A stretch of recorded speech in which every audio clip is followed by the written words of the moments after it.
It's Saturday. It's Scotland. It's 1 p.m. And that means that we're back in original form. The legible, credible, inevitable storm, which is A Force for Good, coming to you live from our nerve centre here in the great British city of Glasgow. With me, your host, Alistair McConnachie. And we've got a packed programme of things to talk about this week. And I'm going to start with the kind of pretend COVID lockdown that's going on here in Glasgow. As you know, a few days ago, Nicola Sturgeon sent Glasgow back down into lockdown. And, excuse me here, she sent us back into lockdown. But it's a kind of pretend lockdown. It's not like a real lockdown. It's like you can't visit other people, but what you can do is you can't visit them in their houses, but you can visit them in a pub, for example, or you can visit them in a restaurant. So it's a kind of pretend and strange and confusing lockdown, which just adds to the overall sort of strangeness of what we've been experiencing in the last few months. Now, some people say that she didn't so-called lock down Glasgow as strongly as she locked down Aberdeen, because some people will say that Glasgow has an SNP-dominated council and she wanted to keep them happy. I don't know the truth of that. What I do know is that she will want to keep lockdown going for as long as possible, right through the November and December cold and flu season, right through the January and February flu season, right up, if she can, until the Scottish election on the 6th of May. Because she can't fail to lose. It puts her, as we always say, it puts her centre stage as the figure of authority, as Mother Sturgeon, mother of the nation, speaking words of wisdom. Let it be SNP.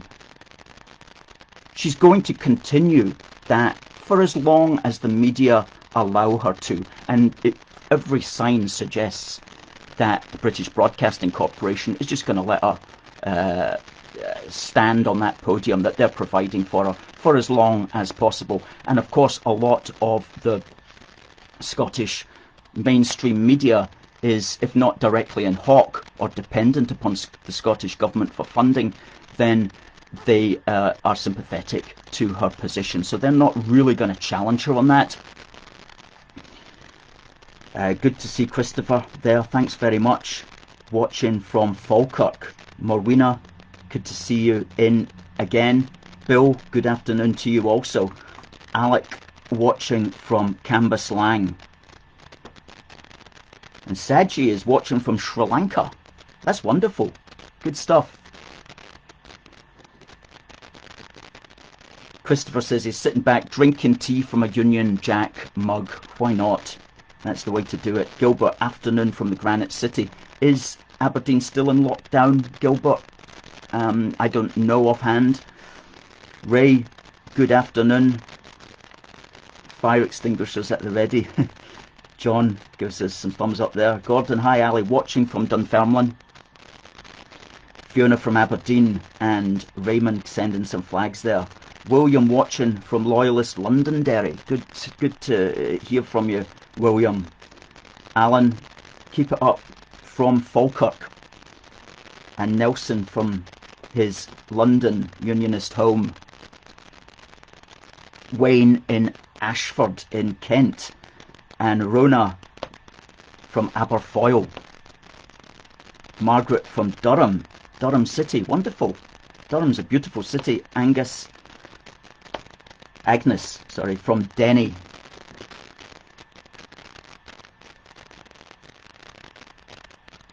Chris, don't know what Chris is going on about. Philip from Staffordshire. Mercy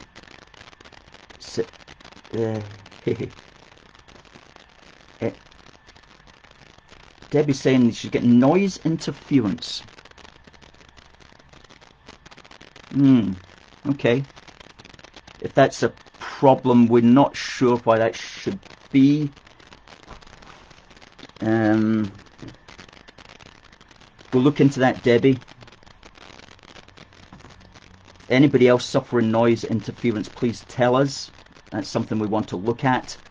Whether it's the new webcam that we've got a top of the range webcam here, the industry standard, so maybe it's picking up too much noise or electronic noise. If anybody knows, please tell us. Maureen says it was a bit at the beginning, but it's okay now. Anne's watching from Southampton, and Raymond from Knightswood, and Yaz from Wishaw. So many people coming in. It's absolutely wonderful. I'm going to go back. I'll give you all a shout out in time, but I'm going to go back to talking about Nicola Sturgeon. And I did mention there, I said that she was getting money from the Scottish media. What do I mean by that? Well, consider this. Okay, there's lots of small, struggling newspapers. Well, you could basically all the mainstream newspapers in Scotland are struggling, but they get an income stream by publishing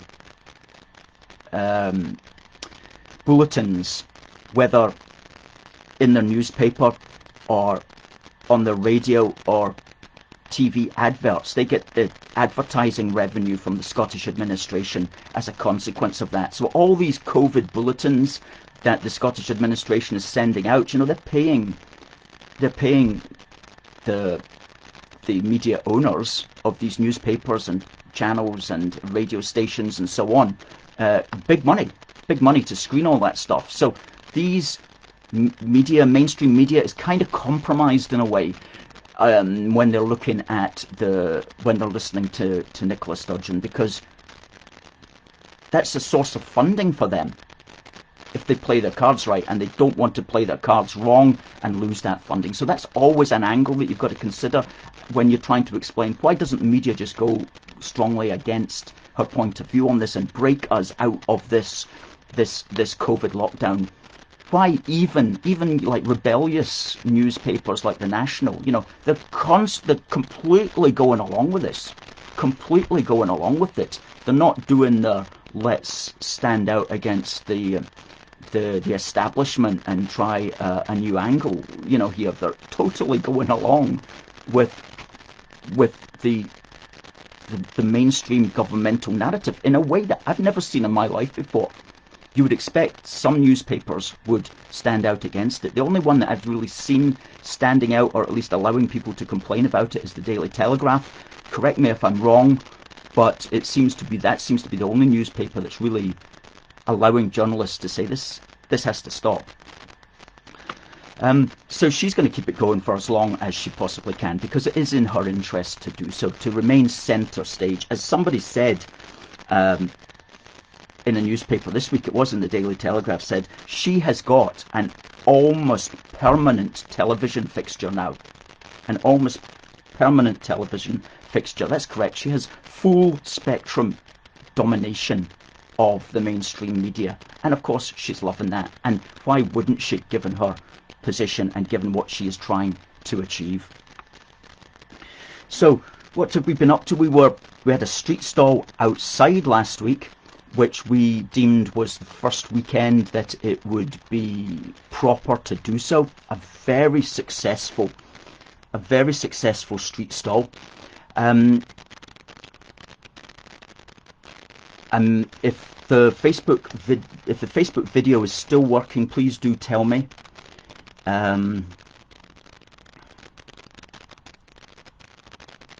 Just wonder if something's happening there to it. Anyway, we had a very successful street stall. Lots of people coming up to us all the time in the centre of Glasgow. As always, a very real hunger to see the pro-UK position being articulated and even just being represented on the street, which is so important and which is what we're good at.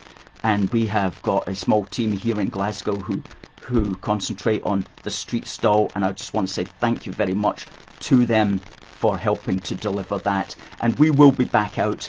We'll be back out very shortly. There's no question about that. Just as soon as things get back to normal again, which they will, we'll be back out. And thank you to everybody who came out last week. If you'd like to come out with us, then just drop us a message and we'll ensure to tell you the next time that we're out on the street. And if you'd like to do something like this in your own hometown, then please do just tell us, and we will we'll make sure that you get notified, and we'll invite you down to Glasgow to stand with us on one of our street stalls, so that you know exactly how it plays out and what to do and so on and so forth, so we can train you up on those things. And please do contact us if you like that idea of doing something like that in your own hometown. Jeff there from Cornwall, good to see you. Good to see you. Christopher, you're so right with the Mother Sturgeon line. How people fall for this and want to be patronised by her.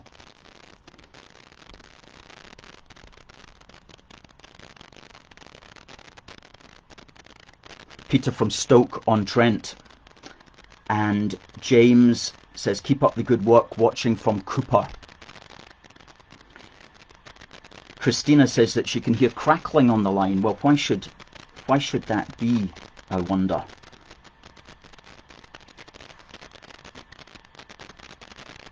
We will look at this. It's obviously to do with the compatibility between our high-powered webcam and our laptop that's broadcasting it. Something to do with that, no doubt.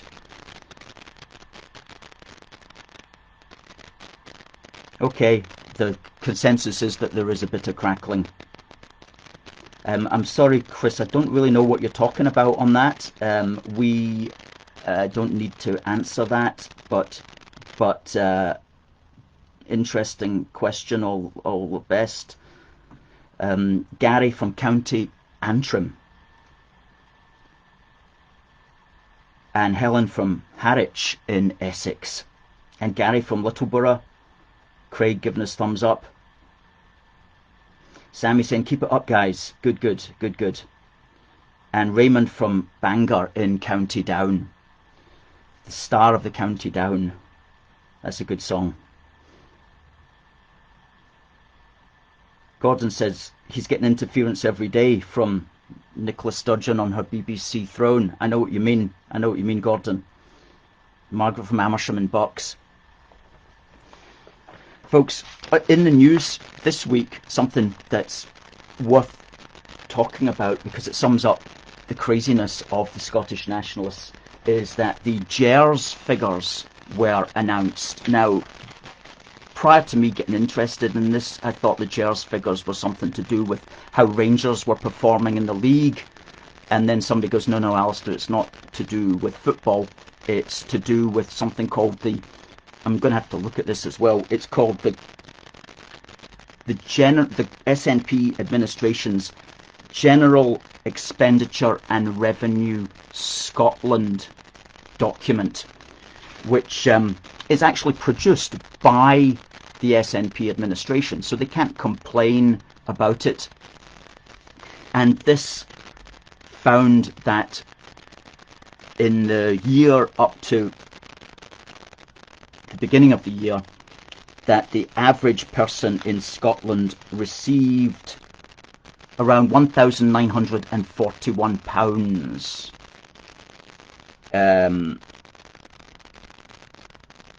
If you factored in the additional money that was spent in Scotland, it worked out at almost £2,000, which you could call a union dividend. And that's been the case for the last couple of years anyway, 2 or 3 years. There's always been what one might call a union dividend when all the figures are worked out. Now, of course, even though this is these are SNP figures, the fact is that most of their supporters don't want to accept that. And it's really interesting the way that they deal with these things is that when you show them that, they don't want to be grateful for that. And if you show them figures where it's working the other way, then they're angry about that. Because let's face it, there will be some years, and there will have been years in the past, when you work it out that there's more money going to the rest of the United Kingdom than may necessarily be coming to Scotland. You know, sometimes that's going to be the way that it works. Sometimes we'll be getting subsidised, and sometimes we'll be helping to subsidise the rest of the UK. And here's the thing, as pro-UK unionists, we don't mind that. That's the point of the union. The point of the union is to share our resources, as the phrase says, pooling and sharing of our resources. That's what we support as unionists. So yeah, some years you could work it out and we'll be getting more money coming in. Other years you can work it out and we'll actually be giving more money. Great, great. That's the way it should be. I want to know that when I lived in England, I lived in England for about 6 years, and I wanted to know that when I was paying my tax, monies would be going to the rest of the United Kingdom, not just my little area where I was living in. And I want to know if I was to move to any part of the United Kingdom that my tax money would come back to Glasgow. That's how we unionists think. That's how we unionists think.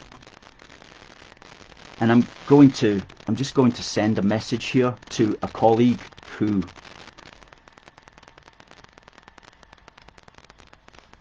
okay. So that's what we want to know. We believe as unionists that Scotland is big enough and it is rich enough and it is clever enough to share its resources with its family members throughout the United Kingdom. That's what we are about. That's what we're about as unionists. We're not against that. We're for that. Whereas the Scottish nationalists just get angry if they're told that they get money from the rest of the UK or if they're giving money away. They're angry either way. And there was a really good article in the Times by Kevin Haig who basically pointed this out. He said, even though these GERS figures had come in and shown the union dividend, he said, quote, with tiresome predictability, this makes no difference to committed separatists because apparently sharing with our neighbours is wrong. No matter which way the money flows. No matter which way the money flows. They get extra money, they're angry. They give money away, they're angry. And it's a kind of selfish, as he pointed out, it is in fact a selfish point of view. He said, quote, what they are in effect demanding is an abandonment of the solidarity and common citizenship upon which the UK's welfare state was built. If we believe that a citizen's access to healthcare, education and welfare should not be constrained by their region's tax generation.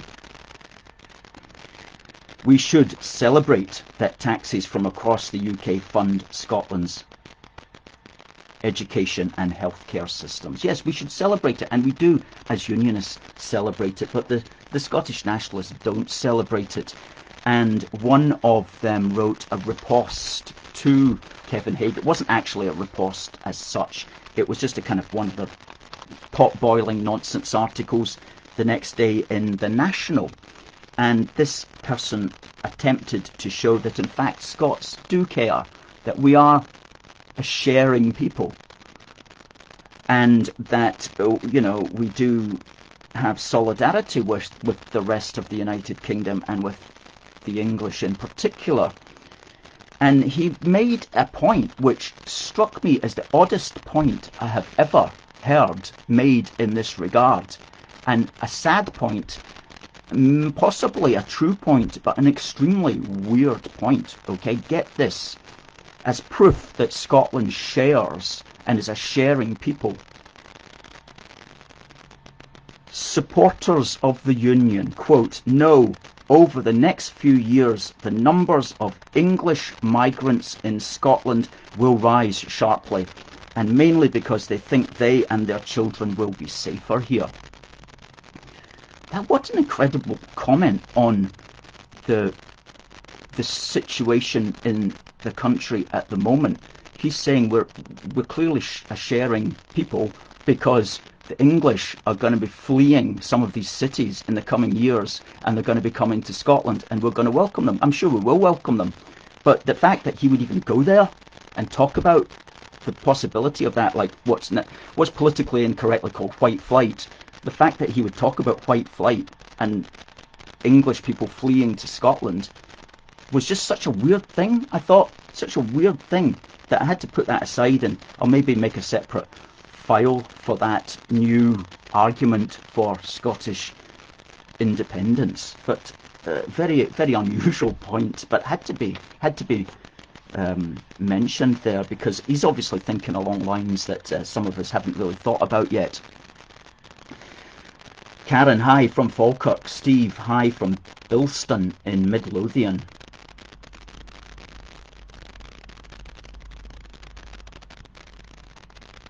Bugsy says, "I completely agree that the standards in journalism have evaporated in the past decade or two."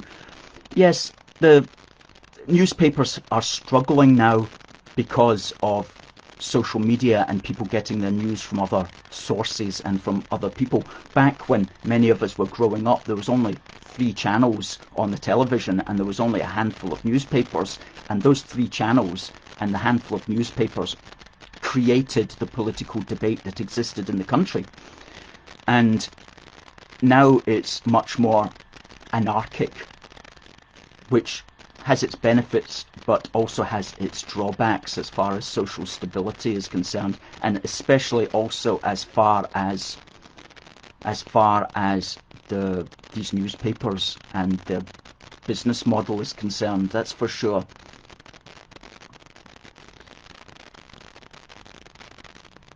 Sheila says, "Hi from Wolverhampton," and Richard from Banbury.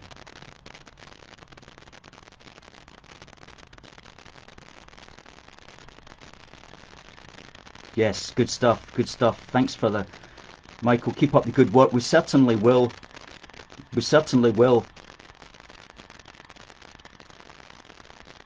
Alistair's watching from Fort William, named after King William.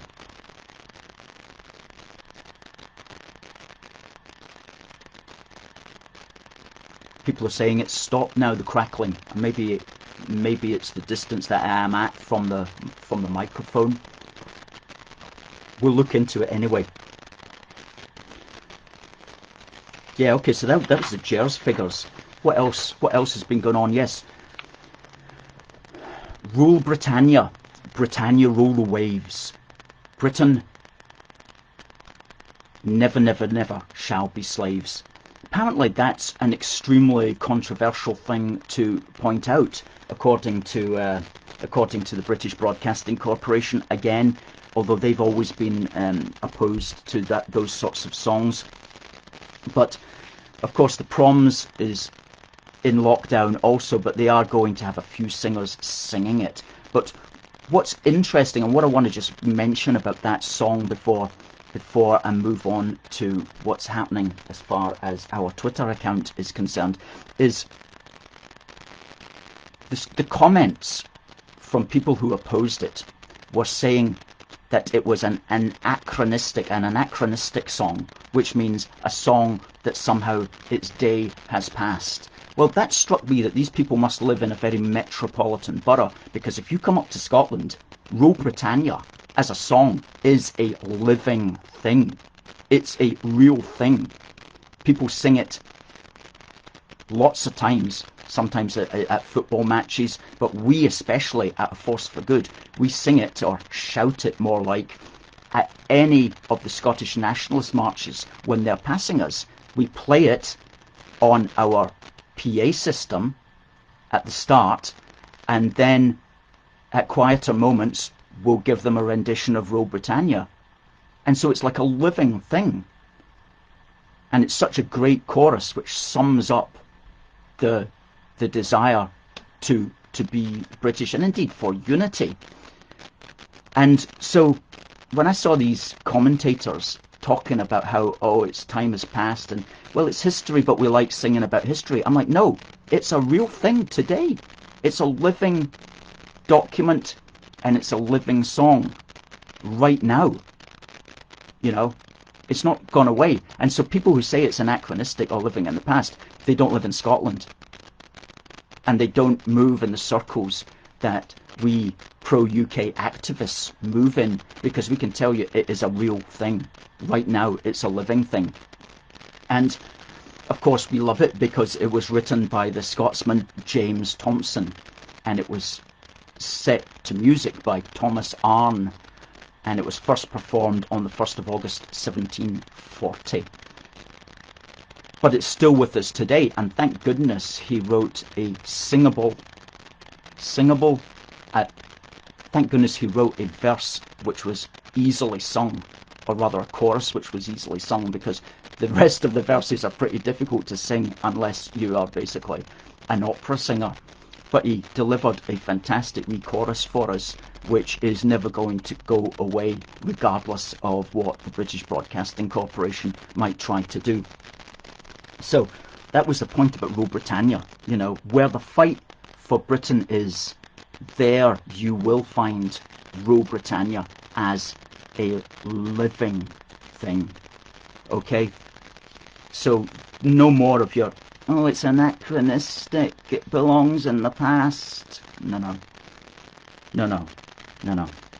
Although, we do have to say, and we're not the first person to point this out, that at the moment Britons generally are kind of acting in a little bit of a slavish manner in the way that we've been dominated by our politicians. And so that is, that is a bit of a downer. So if we're going to sing the words, we've got to live the words as well, really. As Peter Hitchens said in the Mail Online,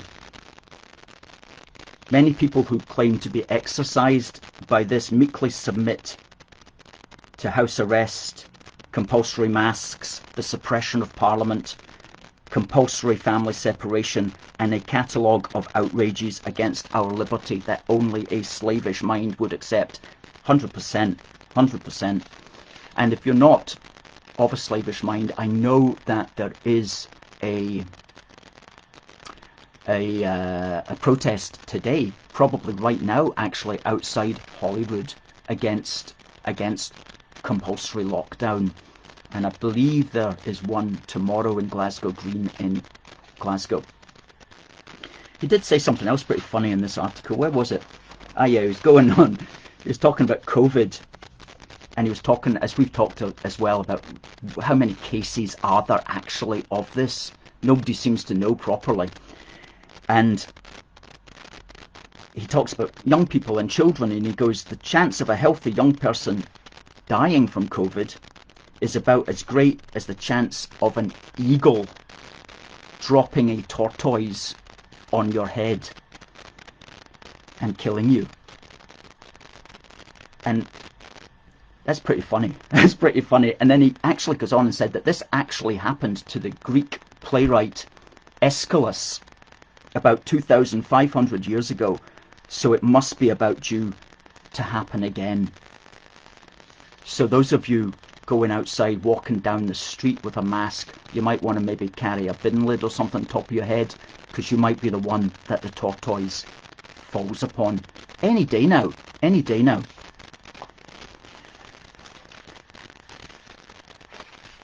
Yeah, that's everything I want to say about Rule Britannia, which was quite a lot actually. But moving on just to like the idea of Britain and our unity, we received a really nice and heartening letter yesterday from a person who was formerly a pro-SNP voter who's now come over to support the UK Union. And it was very heartening, and it was well written, and we put it on our Facebook site where you can read it. And I'll get to that in a moment. I'm just going to give some shout outs here.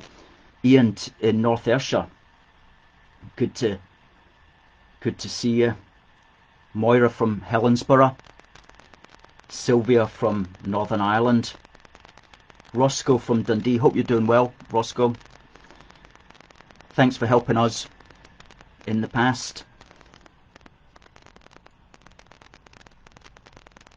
Stuart from South Wales. Anne from Oban. Good stuff. Sylvia from North Devon. Dawn is watching from Minnesota. That's absolutely wonderful. Minnesota.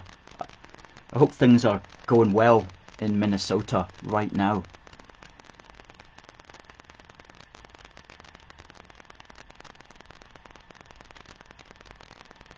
Yeah, absolutely.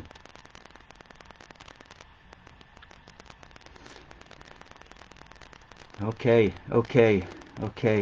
Dottie's saying these songs used to be taught in schools. Yeah, I remember. I mean, I went to a comprehensive school, and I know for a while we used to sing Land of Hope and Glory in assembly,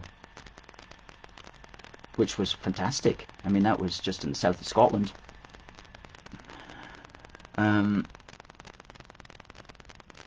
Anne says, good to see freedom of speech back. And Bill says, did you sort out the Twitter problem? Well, it's a good point just to get to talking about the Twitter problem, Bill.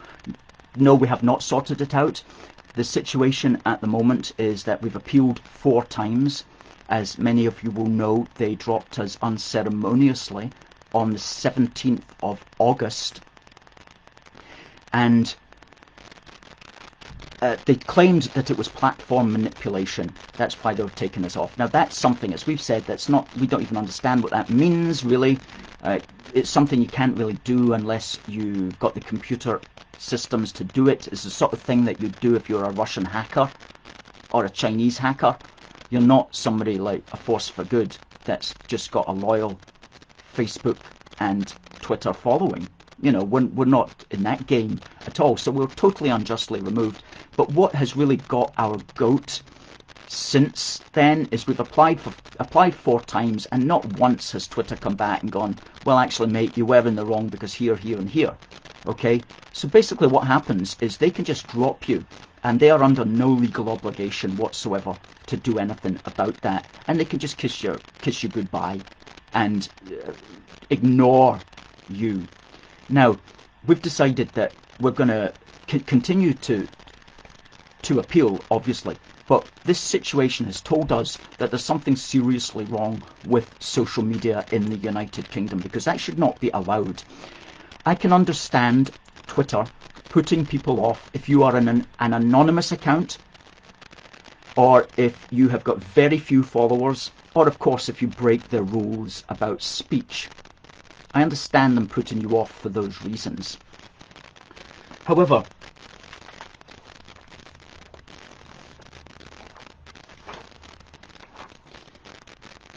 or if you're an account with no followers or very few followers, or you're clearly having a laugh, I can understand having a laugh at Twitter's expense, you know, I can understand that. But if you are a mainstream organisation that's a registered company, such as a Force for Good is, that has been on the platform for 8 years, that has got a following, almost all of which are people who are interested in that, because Facebook just has to look at our 30,000 followers and they'll find that there's very, very few false accounts following us. Everybody who follows us is a real person.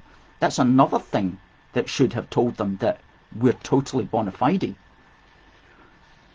So given that you can prove, that one can prove that this is a real account, then there should be a process legally by which they are required to get back to you and explain it.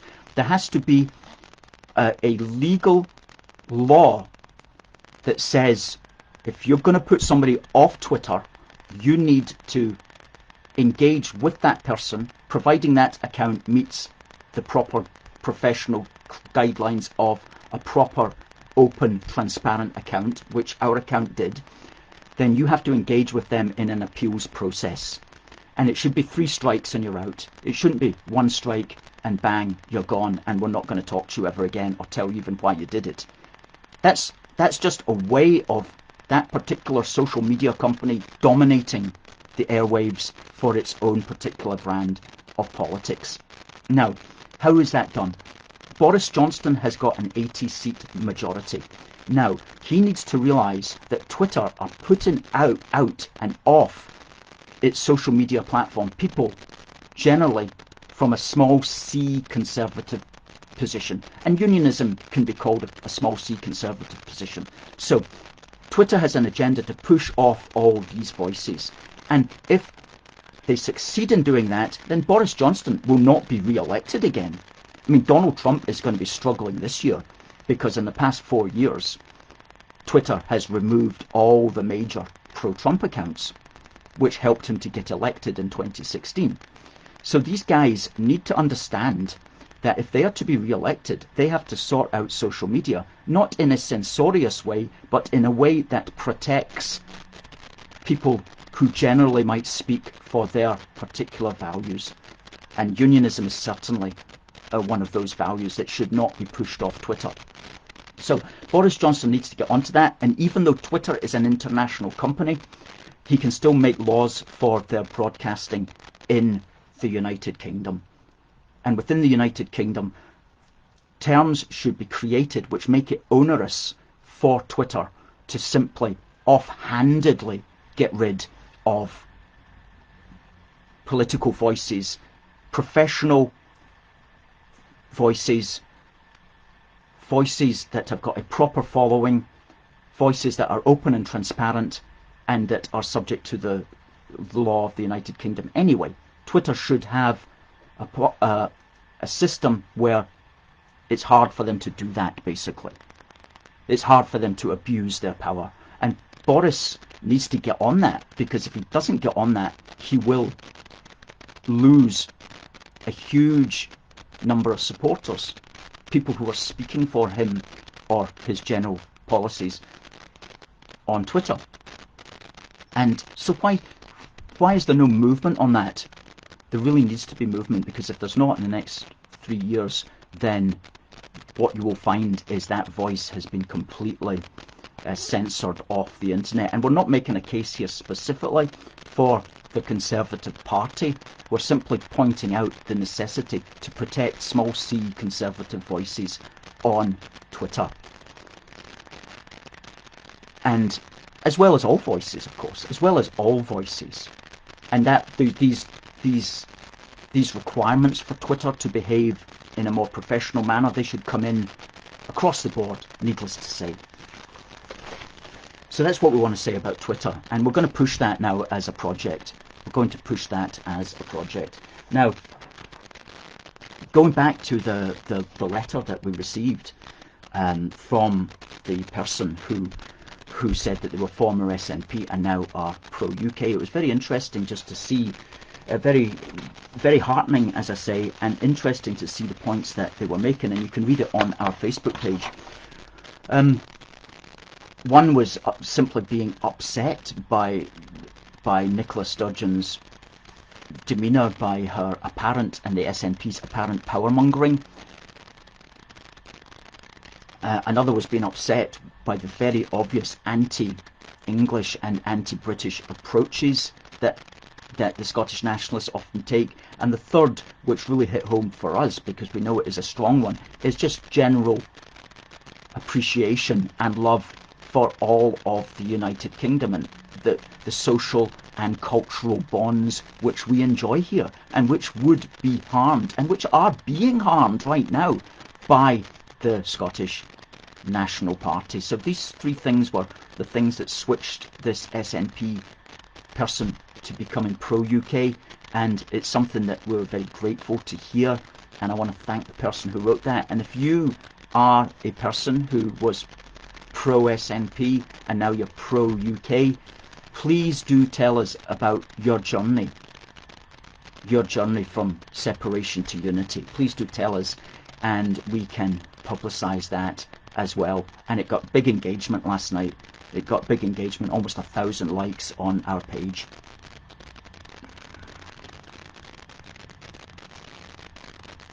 David says the Triller app is also worth considering. I'll have a look at that, David. We'll have a look at that.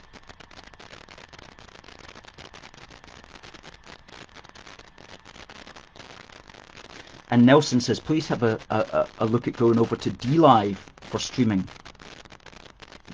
I only heard about DLive last night. We're going to get the team to look at DLive to see how that works. We heard last night that it was good. It may be an option. Christopher saying social media needs to be held accountable. Absolutely.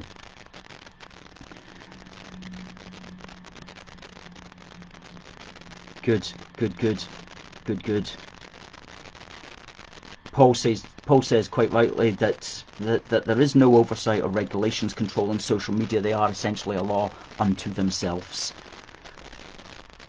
John says, why don't you open another account under a new name? Well, we thought about that, John, but you know, we worked for 8 years to build 30,000 followers to become the biggest pro-UK unionist campaigning group on Twitter by a long shot. And we don't really feel that we want to put all that effort in again just for, a few months down the line, just to get zapped once more with no explanation, totally unjustly, because it's quite wearing. It did hit us hard, because it was a blow, because it was one of our babies, that we had created out of nothing to become a really successful thing. And it's when it got really successful, that's when it just went, they stopped it. 24 hours before they took us off, a video of me talking in one of these street stalls had gone viral and had over 400,000 views. 24 hours later, Twitter took us off. So what seems to be happening is, if you get too big for your boots, they'll cut you down. That's what it looks like. I hope I'm wrong. I hope our appeals will continue to work. But we have thought about just starting again from zero. But goodness me, you know what I mean? Sylvia says from Lanarkshire, keep up the good work. Thank you, Sylvia. What you can do though to help us is to go to aforceforgood.uk/support, and we'll put that link up in the comments. And what you do there is you click on that, you can put in your name and your email, and we will be able to be in touch with you. We'll be able to, you'll be added automatically to our email update, which means that whatever they may try to do to us, we'll still be in contact with you via email. So really, everybody who supports us needs to, if you want to continue to support us, please do drop us your name and email, but you have to do it through the link, aforceforgood.uk/support, and click on that, and there's a little thing comes up, and it automatically will add you to our email update, and we'd send that out fortnightly. The second thing you can do is, for the moment, you can definitely subscribe, please, to our YouTube channel by hitting the red button, the subscribe button, and also the bell, which will come up for notifications. We asked people to start subscribing to our YouTube channel a couple of weeks ago, and we've since had 250 new subscribers. So that's quite good. As you know, we want to reach 1,000. So please do subscribe to us on YouTube. That's another thing that you can do. And a third thing that you can do is download the Parler app, Parler, on your mobile phone or wherever, and we're on Parler, so you can follow us also on Parler.com, which is an American site. It's not a substitute for Twitter. It's mainly American stuff, but it is complementary to Twitter for the moment. So please do support us by sending us your email and your name. Please do subscribe to YouTube and follow us on Parler. And of course, also buy our merchandise as well. We have a great wee badge here. That's our flag badge, which is this flag in the background. It's got A Force for Good written through the middle of it. Big seller. People buy one for every member of their family. and also our little heart badge as well, which has got a force for good written through it. That's the classic one. And say if you're sending a birthday card to somebody or whatever, just pin that in there as well. And that goes down quite well. So please do. You'll find that in our shop. And if we put up the link to the shop and to these badges, please. And of course, if you're an activist, you also need things like Union Jack umbrellas and things like our 3x2 Union Jack flags. These are bespoke. We got these made specially for a force for good. And what that means is that if you need to do activism very quickly, then you've already got your flag. If it's raining, you've got your umbrella. You've already got your badges. You're all ready to go. And the days are coming when we're going to have to be ready to go at very short notice. So please do equip yourself out with all the unionist paraphernalia and requirements to be an activist. And we supply them all at our shop.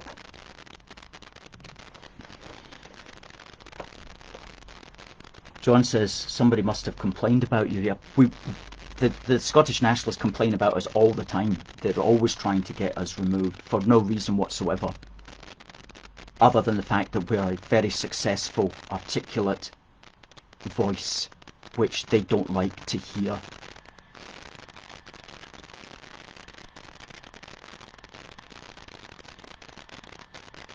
Good, there's the sign up to keep in touch. That's been put up there in the link.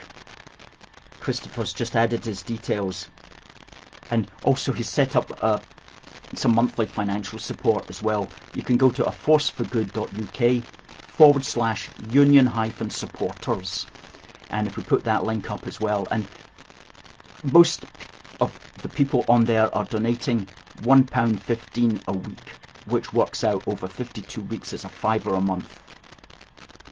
And so that really does help. A £5 a month really does help if you can become a union supporter as well, to make, because we run very frugally, and we have a very small team, but we make big gains, and highly influential. Nelson says that AFFG have scared the pants off the social media establishment. I think so. Dottie has subscribed to the YouTube channel. Thank you very much, Dottie. Thank you. There's the Union Supporters link and the flag badge links right up there. Lovely. Thank you to the team for just firing them out so quickly. Thank you very much. Yeah.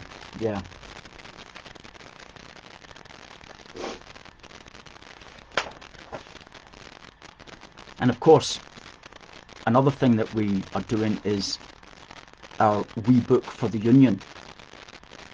Perfect bound, 56 pages, full colour, and every page has got photographs, and it really helps to make the unionist case. And we've got the bug now for writing books, and we've got another book. We're going to make it a bigger book in the can. Not quite in the can yet, but we're figuring it all out, and hopefully we might even have it in time for the beginning of next year. And it's going to be like a manual, an activist manual, and answering all the frequently asked questions and helping to give a script, as it were, to the activists on the street. So that'll be coming out as well, if we can get the funding for it, which is where you guys come in, buying the merchandise, becoming union supporters. And we thank you very much. We thank you very much for that. And you know, we always say that we love our British history because the past informs the present, which creates the future. And that's why we get so annoyed, very annoyed, when people attack the British past, even in silly things like attacking Rule Britannia or statues of men and women who did no harm. you know, who were subject, like we all are, to the information available to them in their day and the social and cultural norms of their day as well. So we always try to esteem them as much as possible, and we always remember them and remember important dates in British history. And today, 5th of September, Douglas Bader passed away in 1982, and he was one of Britain's most famous fighter pilots because he didn't have any legs. He lost his legs before World War II, but when World War II broke out, he reapplied to the RAF and was able to join again, and credited with 20 aerial victories. On the 6th of September 2006, there was a very serious incident in Helmand province where a British paratrooper died and several were very injured and also lost legs, and that was made into a film called Kajaki, which is one of the few British films to be made about the Afghanistan conflict, or indeed any modern British conflict actually, because we don't really have filmmakers who that's another cultural problem that Britain has suffered from for a long time, that we don't have filmmakers who create patriotic stuff, because the ones who are doing it don't have that mentality. So it seems anyway. On the 7th of September this week, back in last year actually, we were in Perth. Our thin red line was standing up against the Scottish nationalists, and we counted them, and we counted them very accurately because we had a fantastic video which you can see on our page, on our website, if we put up the link for that actually, and we counted 3,160 of them exactly, and they claimed that there was 20,000 of them. Okay, and we made that film available to the media and everybody, and said, look, here it is, you can count them for yourself. Very easily counted. It took 35 minutes to pass on those 3,160 of them, not 20,000 of them. Stop lying for them. Stop trying to pretend they had 5 times more than they claimed they had. So when that video went out, the Scottish nationalists went mad, because they're like, how can that be? There's 20,000, but it doesn't seem like that on that video. How is that then? And some of the silly explanations. One of them, the biggest one, was that I was on that march for 2 hours, and he said it lasted for 35 minutes. And that was the main complaint, how we had got it wrong. And these people didn't seem to realise that the difference, the time it takes for them to walk from A to B, okay, is not the time it takes for the march to pass a given point. So say the march is like that long, A to B,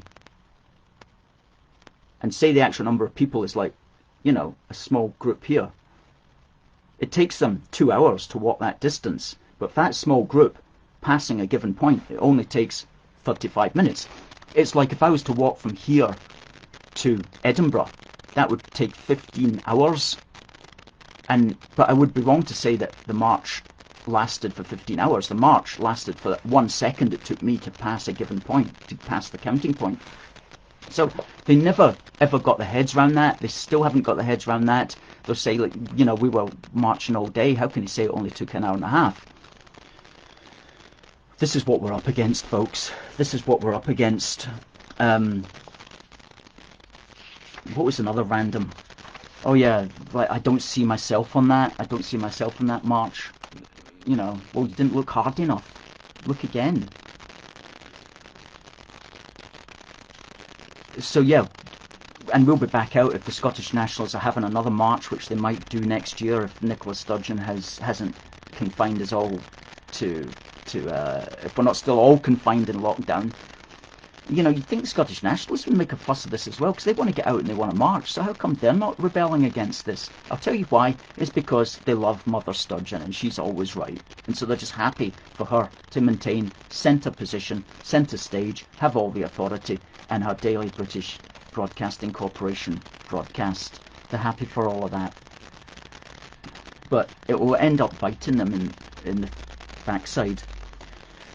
Also on the 7th, British heroine Grace Darling passed away. Used to get taught about people like that at school. Nowadays you can get taught about it by going to our Facebook page. On the 8th of September, HMS Prince of Wales, the aircraft carrier, was christened at a ceremony in Rosyth, and that's when we heard the Henry Longfellow poem, "Sail on, O ship of state, sail on, O Union, strong and great, for humanity with all its fears, with all its hopes for future years, is hanging breathless on thy fate." And it was Admiral Sir Philip Jones who gave that speech, and when I heard that I said, bang, we're using that. We're using that. Sail on, O Union, strong and great. And as we always say, we the men and women of a force for good will stay the course for the Union we so love. On the 8th of September also, the man who created the British Empire, quote, the man who created the idea of the British Empire, Charles Pasley, was born in Eskdalemuir, a place where many famous Scots are actually born for some reason. It's just a tiny wee village. Anyway, he is cited as being one of the main ideological thinkers behind the rise of the British Empire post the American Rebellion. And he wrote, because he wrote the defining role, the defining text on that role, which was called an essay on the military policy and institutions of the British Empire, which basically said, if you want an empire, you're going to have to get your act together, you're going to have to build up the navy, build up the army, and you're going to have to fight for it. And as a consequence, the British Empire grew by 100,000 square miles between the Battle of Waterloo in 1815 and the American Civil War in 1861. And it was Arthur Herman who wrote the book The Scottish Enlightenment, the Scots' invention of the modern world, who pointed this out to us, and who pointed out the fact that this Scotsman, Pasley, was the man who, quote, created the idea of the British Empire. We'll be writing about him this week as well, so check that out. On the 9th of September, the Queen became the longest ever reigning monarch in 2015, surpassing in length the reign of Queen Victoria. And on the 10th of September in 2000, one of the lesser known British Army actions, an unsung victory in many ways, and one of the boldest rescue missions in modern history, which was when the SAS rescued 6 soldiers of the Royal Irish Regiment and their Sierra Leone liaison officer, who were held in Sierra Leone by around 200 West Side Boys, as the media called them. And the Royal Irish Regiment had been part of a UN peacekeeping force that had got strayed into the wrong territory, got captured by these gangsters, and immediately the SAS were on the scene, hiding in the trees, and a big rescue mission killed 25 of the so-called West Side Boys, and unfortunately also killed Bombardier Brad Tinian of the SAS. And I'll tell you a fun fact about the West Side Boys. They were not actually called the West Side Boys. The West Side Boys was the name that the British and Western media gave them because the West Side Boys actually preferred to call themselves the West Side N-word. But the BBC, for some reason, thought it would be politically incorrect to constantly refer to them as the West Side N Boys. So the British media changed their name from the West Side N's to the West Side Boys, thereby making them appear a lot more cuddly and friendly than they actually were, making them appear that they were in fact like a boy band, or perhaps something from a Broadway musical, other than the actual psychopathic lunatics, drug-fueled killers that they actually were. Anyway, that's a fun wee fact about the West Side Boys. on the 10th of September, Gibraltar National Day, which was a day when Gibraltar voted to stay part of, to stay a British overseas territory. And you know, the Scottish nationalists will always say, oh, no country voted against its own independence. Yes, of course, there are many that did, and we must write that article. We'll try to get that on that this week, listing all the countries and places that have voted to stay part of the United Kingdom's ambit. And of course, the next day, Friday, the 11th of September, is 9/11. Folk, thank you very much for watching. Brian says, having a good laugh from the Scottish borders. Yeah. Good. We always try to be entertaining, always try to give you some fun facts. Barbara's watching from Rhodes in Greece. Rhodes, that must be named after Cecil Rhodes. Wonderful. Leslie watching from Southend-on-Sea. Yeah, the anniversary of the Battle of Worcester, well, that was last week. That was the 3rd of September, when the Royalist side, as we said on our Facebook page, was largely composed of Scots who had come down to fight for Charles II. They lost. Charles II escaped. He hid, so the story goes, in an oak tree, which is the reason why many pubs are called the Royal Oak, because the oak tree sheltered the king. And of course then Charles II was to come back in the Restoration. Liz from Wiltshire, and Linda from Dundee. Yeah, Richard says the Dunkirk film 1917 and Darkest Hour. True. These quite good films. And Nellie's watching from Inverleithen. Carl's back in Glasgow. Later. He'll be back in Glasgow later. Fiona says, you're so brave standing against the SNP. Well, thanks, but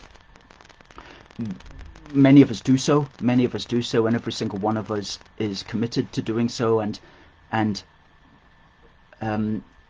is to be thanked. And it's easily done. If you want to get with the AFFG team, just do contact us. We're always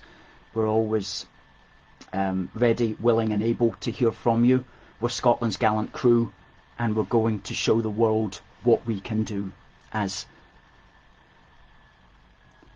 somebody once sang, that's the Scottish Football Team World Cup 1978. We're Scotland's gallant crew, and we're going to show the world what we can do. I think that's from there. Diana from Scunthorpe, good to see.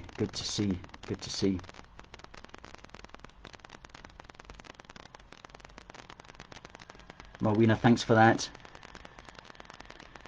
Christopher says, how about making an ebook version of the wee book? We may do that in time, but at the moment we're just shifting the hard copies.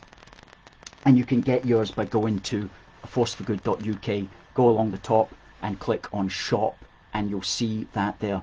Folks, I'm going to call this to an end. Thank you very much for watching. Thank you for watching on YouTube. Please do subscribe on YouTube. Thank you for watching on Facebook.